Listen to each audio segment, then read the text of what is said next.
જય હિન્દ મિત્રો, SAJD 2025 ભરતીની સંપૂર્ણ માહિતી આપણે વિગતવાર જોઈએ। હવે વાત કરીએ SAJDના ફોર્મ ભરવાનું ક્યાંથી ચાલુ થશે। SAJDના ફોર્મ ભરવાનું સ્ટાર્ટ 27 ઓગસ્ટથી ચાલુ થશે અને છેલ્લી તારીખ 5 ઓક્ટોબર રહેશે। અને પરીક્ષા SAJDની પરીક્ષા જાન્યુઆરી ફેબ્રુઆરી મહિનામાં આવશે। ફોર્મ ભરવાનું 27 ઓગસ્ટથી ચાલુ થશે અને છેલ્લી તારીખ 5 ઓક્ટોબર રહેશે અને પરીક્ષા જાન્યુઆરી ફેબ્રુઆરી મહિનામાં આવશે તમારી। હવે વાત કરીએ લાયકાત। SAJDમાં લાયકાત શું જોઈએ તમારે જો તમે ધોરણ 10 પાસ કરેલો હોય તો તમે SAJDમાં ફોર્મ ભરી શકો છો। હવે વાત કરીએ ઉંમરની। OBCમાં 3 વર્ષની છૂટછાટ મળે છે, SC અને STમાં 5 વર્ષની છૂટછાટ મળે છે। OBCમાં 3 વર્ષની છૂટછાટ મળે છે અને SC ને STમાં 5 વર્ષની છૂટછાટ મળે છે તમને। એટલે કે તેમાં ઉંમર 18થી 23 વર્ષ હોવી જોઈએ, બધાને 18થી 30 વર્ષ હોવી જોઈએ અને OBC વાળાને 18થી 26 વર્ષ હોય તો ફોર્મ ભરી શકે અને SC અને ST 18થી 28 વર્ષ હોય તો તે ફોર્મ ભરી શકે છે। હવે વાત કરીએ આપણે પરીક્ષા પદ્ધતિની। પરીક્ષા પદ્ધતિ ઓનલાઈન રહેશે। પછી તમારે PET પાસ કરવાનું હોય છે, પછી તમારે મેડિકલ ટેસ્ટ પાસ કરવાનો હોય છે। પહેલાં એક્ઝામ આવશે, પછી ફિઝિકલ હોય છે, પછી મેડિકલ હોય છે, જે એક્ઝામ કોમ્પ્યુટર બેઝ હોય છે। હવે જોઈએ પેપરનું માળખું। પેપરના માળખાની વાત કરીએ। પેપરમાં તમારે 80 પ્રશ્નો હોય છે, દરેક પ્રશ્નના 2 માર્ક્સ હોય છે, કુલ 160 માર્ક્સનું પેપર હોય છે। તેમાં સમય 60 મિનિટનો આપવામાં હોય છે। 80 પ્રશ્નો હોય છે અને સમય 60 મિનિટ આપવામાં આવે છે। એમાં ગણિત, રીઝનિંગ, GKGS, હિન્દી દરેકના 20 પ્રશ્નો પૂછાય છે એક્ઝામમાં।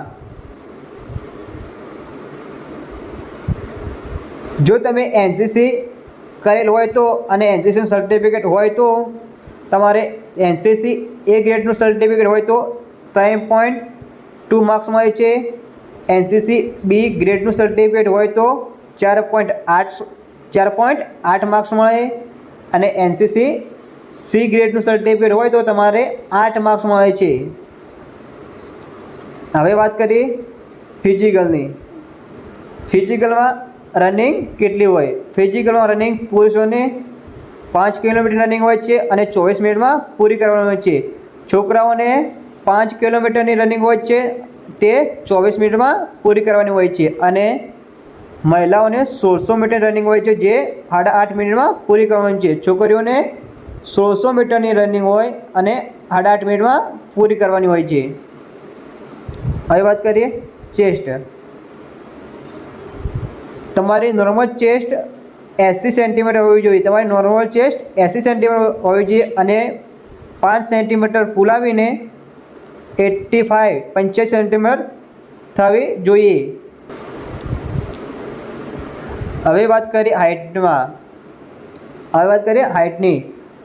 પુરુષની હાઇટ 170 સેન્ટીમીટર હોવી જોઈએ અને મહિલાઓની હાઇટ 157 સેન્ટીમીટર હોવી જોઈએ। છોકરાઓને 170 સેન્ટીમીટર હાઇટ હોવી જોઈએ અને છોકરીઓને 157 સેન્ટીમીટર હાઇટ હોવી જોઈએ। હવે વાત કરીએ આપણે સિલેબસ। હવે વાત કરીશું આપણે સિલેબસની। સિલેબસમાં ગણિત, રીઝનિંગ, GKGS અને હિન્દી આ 4 વિષય આવે છે। SAJDમાં ગણિત, રીઝનિંગ, GKGS અને હિન્દી 4 વિષય આવે છે। દરેક વિષયમાંથી 20 પ્રશ્નો પૂછાય છે। હવે વાત કરીએ ગણિતમાં કયા ચેપ્ટર તૈયાર કરવા, રીઝનિંગમાં કયા ચેપ્ટર તૈયાર કરવા, GKGSમાં શું તૈયાર કરવું, હિન્દીમાં શું તૈયાર કરવું। તો વાત કરીએ તેની। જોઈએ સિલેબસ। પહેલાં વાત કરીએ આપણે રીઝનિંગની। રીઝનિંગમાં કયા ચેપ્ટર કરવા અને કયા ચેપ્ટરમાંથી કેટલા પ્રશ્નો પૂછાય છે તે જોઈએ આપણે। રીઝનિંગમાં પહેલું ચેપ્ટર છે મૂળાક્ષર શ્રેણી। મૂળાક્ષર શ્રેણીમાંથી 2 પ્રશ્નો પૂછાય છે દરેક શિફ્ટમાં 2 પ્રશ્નો પૂછાય છે મૂળાક્ષર શ્રેણીમાંથી। બીજું ચેપ્ટર છે આંકડાશાસ્ત્ર આંકડા શ્રેણી બીજું ચેપ્ટર છે આંકડા શ્રેણી તેમાંથી 2 પ્રશ્નો પૂછાય છે। ત્રીજું ચેપ્ટર છે સંબંધ ઘટાયક તેમાંથી 2 યા 3 પ્રશ્નો પૂછાય છે। અમુક શિફ્ટમાં 3 પ્રશ્નો પૂછાય અમુક શિફ્ટમાં 2 પ્રશ્નો પૂછાય છે। હવે વાત કરીએ કોડિંગ ડીકોડિંગ દરેક શિફ્ટમાં 2 પ્રશ્નો પૂછાય છે। હવે વાત કરીએ પાંચમું ચેપ્ટર ગાણિતિક પ્રક્રિયાઓ તેમાંથી પણ 2 પ્રશ્નો પૂછાય છે। આનો તમે સ્ક્રીનશોટ લઈ શકો છો। હવે વાત કરીએ બેઠક વ્યવસ્થામાંથી 2 પ્રશ્નો પૂછાય છે દરેક શિફ્ટમાં। કથન અને નિક્ષસન એમાંથી દરેક શિફ્ટમાં એક જ પ્રશ્ન પૂછાય છે। વાત કરીએ લોહીના સંબંધોમાંથી પણ એક પ્રશ્ન પૂછાય છે દરેક શિફ્ટમાં। છુપાયેલી આકૃતિ પણ નો એક પ્રશ્ન પૂછાય છે। શબ્દનો ક્રમ તેનો પણ એક પ્રશ્ન પૂછાય છે। પાણીમાં પ્રતિબિંબ વાત કરીએ પાણીમાં પ્રતિબિંબ અને કાચના પ્રતિબિંબ દરેક શિફ્ટમાં અમુક શિફ્ટમાં કાચનો પ્રતિબિંબ પૂછાય અમુક શિફ્ટમાં પાણીનો પ્રતિબિંબ પૂછાય। દરેક શિફ્ટમાં 2 માંથી કોઈ પણ એક પ્રશ્ન આવી શકે છે।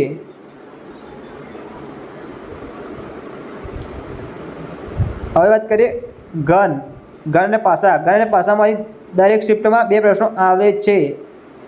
પછી વાત કરીએ પેપર કટિંગ અને ફોલ્ડિંગમાં દરેક શિફ્ટમાં એક પ્રશ્ન આવે છે। રીઝનિંગમાં તમારે 14 ચેપ્ટર તૈયાર કરવાનું છે। કેટલા 14 ચેપ્ટર તૈયાર કરવાની તમારે।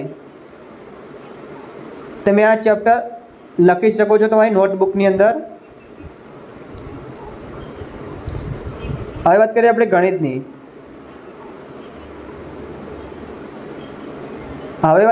ગણિતની। પહેલું ચેપ્ટર છે ટકાવારી દરેક શિફ્ટમાં 2 થી 3 પ્રશ્નો પૂછાય છે દરેક શિફ્ટમાં 2 યા 3 પ્રશ્નો પૂછાય છે। બીજું ચેપ્ટર છે નફો અને ખોટમાંથી 2 યા 3 પ્રશ્નો આવે છે દરેક શિફ્ટમાં। ડિસ્કાઉન્ટ અને ભાગ તેમાંથી પણ 1 આ 2 પ્રશ્નો પૂછાય છે દરેક શિફ્ટમાં। ચોથું ચેપ્ટર છે ગુણોત્તર અને પ્રમાણ તેમાંથી 2 પ્રશ્નો પૂછાય છે દરેક શિફ્ટમાં। પાંચમું છે સાદું વ્યાસમાં અમુક શિફ્ટમાં 1 પણ પ્રશ્નો આવે અમુક શિફ્ટમાં ન પણ આવે। હવે વાત કરીએ ચક્રવૃદ્ધિ વ્યાજ દરેક શિફ્ટમાં પ્રશ્નો આવે જ છે 1 યા 2 પ્રશ્નો દરેક શિફ્ટમાં પૂછાય છે। હવે વાત કરીએ સમય અને કાર્ય ચેપ્ટરમાંથી દરેક શિફ્ટમાં 2 પ્રશ્નો જોવા મળશે। સમય અને કાર્યના દરેક શિફ્ટમાં 2 પ્રશ્નો જોવા મળી રહેશે। બીજું ચેપ્ટર છે સમય અને અંતર દરેક શિફ્ટમાં 2 યા 3 પ્રશ્નો જોવા મળે છે। હોડી પ્રવાહ ચેપ્ટરમાંથી 1 પણ પ્રશ્ન આવે અમુક શિફ્ટમાં અને ન પણ આવે હોડી અને પ્રવાહ ચેપ્ટરમાંથી। ક્ષેત્રફળ પરિમિતિ ચેપ્ટરમાંથી 2 પ્રશ્નો દરેક શિફ્ટમાં જોવા મળી રહેશે। સરેરાશ ચેપ્ટરમાંથી 1 પ્રશ્ન આવે છે દરેક શિફ્ટમાં। લસા અને ગુસ્સાનો 1 પ્રશ્ન આવે છે દરેક શિફ્ટમાં।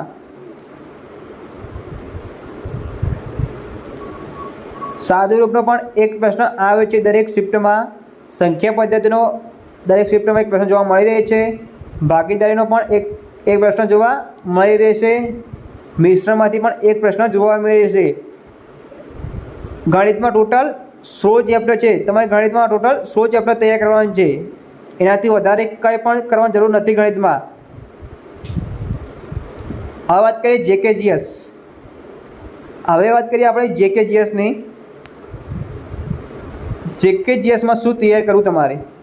JKGSમાં ઇતિહાસમાંથી 2 યા 3 પ્રશ્નો પૂછાય છે। ઇતિહાસના 2 યા 3 પ્રશ્નો પૂછાય છે। ભૂગોળમાંથી 2 યા 3 પ્રશ્નો પૂછાય। બંધારણના સંવિધાનમાંથી 2 યા 3 પ્રશ્નો પૂછાય। અર્થશાસ્ત્રમાંથી 1 યા 2 પ્રશ્નો પૂછાય। વિજ્ઞાનમાંથી 2 યા 3 પ્રશ્નો પૂછાય છે દરેક શિફ્ટમાં। ઇતિહાસમાં 2 યા 3 પ્રશ્નો પૂછાય। ભૂગોળમાંથી 2 યા 3 પ્રશ્નો પૂછાય। બંધારણમાં 2 યા 3 પ્રશ્નો પૂછાય। અર્થશાસ્ત્રમાં 1 યા 2 પ્રશ્નો પૂછાય। વિજ્ઞાનમાં 2 યા 3 પ્રશ્નો પૂછાય છે। અને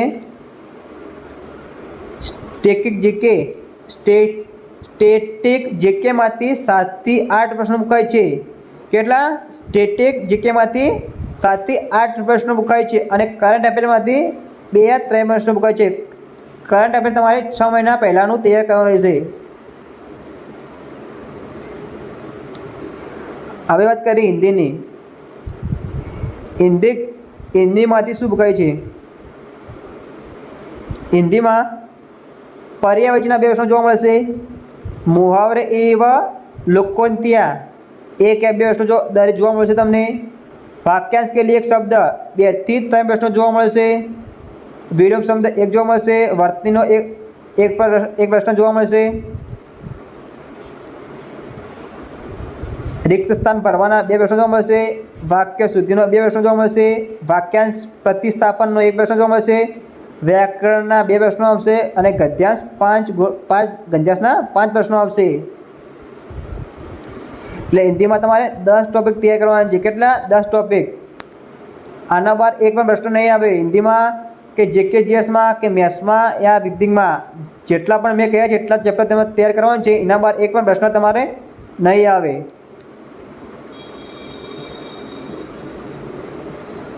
જીકે જીએસમાં શું તૈયાર કરવું? ઇતિહાસ, ભૂગોળ, બંધારણ, સંવિધાન, અર્થશાસ્ત્ર, વિજ્ઞાન, સ્ટેટિક જીકે, કરંટ અફેર, તેમાંથી કયા કયા ટોપિક તૈયાર કરવા તમારે તેનું આપણે અલગથી વિડીયો બનાવીશું અને કહીશું તેમાં. અને જેટલા પણ ચેપ્ટર છે બધા જીકે જીએસ, હિન્દી, રીડિંગ, ગણિત તેના બધા તમે સ્ક્રીનશોટ લઈ લેજો અને તમારી નોટબુકમાં લખી દેજો તમે કયા કયા ચેપ્ટર તૈયાર કરવાના તમારે. અને આ વિડીયોને લાઇક અને ચેનલને સબસ્ક્રાઈબ કરી લેજો. જય હિન્દ.